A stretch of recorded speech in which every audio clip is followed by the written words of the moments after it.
suatu kebenaran akan selalu terungkap. Nama saya Rahil Azhar Wahyudi, dan saya adalah saksi dari sebuah kejahatan yang sering dianggap sepele. Banyak yang mengira kalau kejahatan besar seperti korupsi hanya mencuri uang miliaran rupiah saja. Tapi nyatanya, kejahatan kecil yang sering kita anggap sepele adalah cikal bakal dari kejahatan yang lebih besar. Salah satunya berasal dari pengalaman saya saat duduk di bangku SMA kelas 11. Saat itu kita mendapatkan tugas praktek berenang.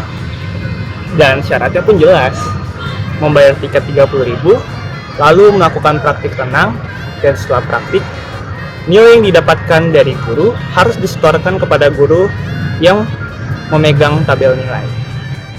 Salah satu tindakan korupsi kecil yang pernah saya saksikan itu terjadi ketika saya masih SMA.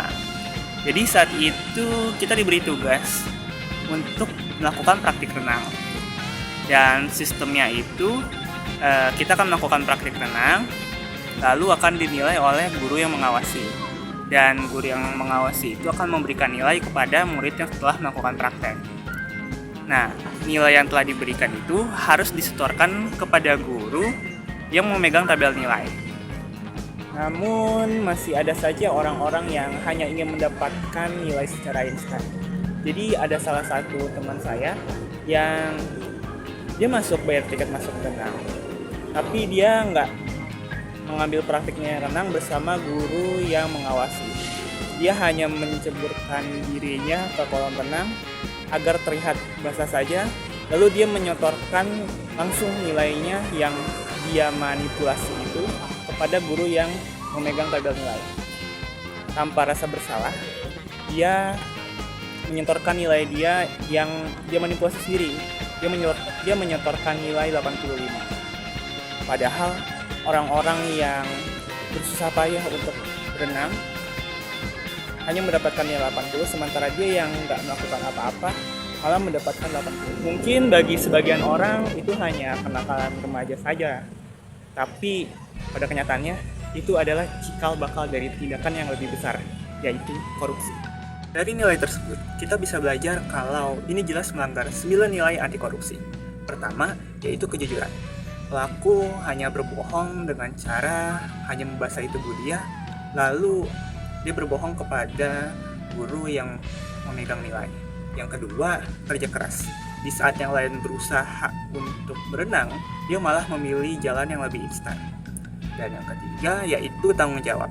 Dia merasa sudah melengkapi kewajiban dia dengan membayar tiket masuk sebesar Rp30.000, lalu bisa mencurangi kewajibannya itu. Yang keempat adalah kedisiplinan.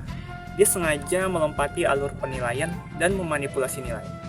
Lalu kelima adalah keadilan. Dia bohong dengan bilang kalau dia mendapatkan nilai 85, padahal teman-teman yang jujur mendapatkan nilai yang lebih kecil. Lalu yang keenam adalah keberanian.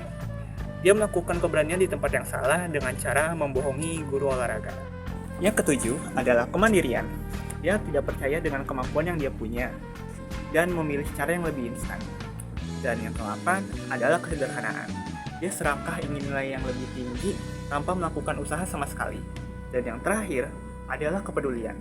Dia egois dan masa bodoh dengan teman-teman di sekitarnya, tanpa peduli kalau tindakan yang dilakukan itu melukai hati teman-teman yang sudah melakukan penilaian renang dengan cara yang lebih jujur. Dari pengalaman ini saya belajar kalau korupsi itu bukan tentang mencuri uang triliunan rupiah atau miliaran rupiah, tapi korupsi itu bisa datang dari hal-hal kecil dalam kehidupan kita sehari-hari. Lalu juga kalau kita hanya membiarkan kecurangan itu begitu saja, itu juga sama saja kita membiarkan praktik korupsi terus tumbuh. Intinya, kejujuran, kerja keras, dan usahalah yang membuat ini lebih berharga daripada hanya mendapatkan nilai di atas kertas saja gitu dengan cara yang curang. Sebagai penutup, salah satu tokoh anti korupsi yang saya kagumi adalah Buya Hamka, karena dari perkataan dan perbuatan beliau terbukti dari hidupnya yang sederhana dan jauh dari kata mewah walaupun beliau seorang pejabat. Melalui tafsir Al-Azhar, beliau tegas mengecam praktik suap dan berani melepas jabatannya hingga beliau dipenjara. demi mempertahankan prinsip untuk menolak kekuasaan yang korup. Sosoknya yang berintegritas tinggi relevan dan menjadi inspirasi bagi kita anak muda untuk melawan krisis moral di masa kini.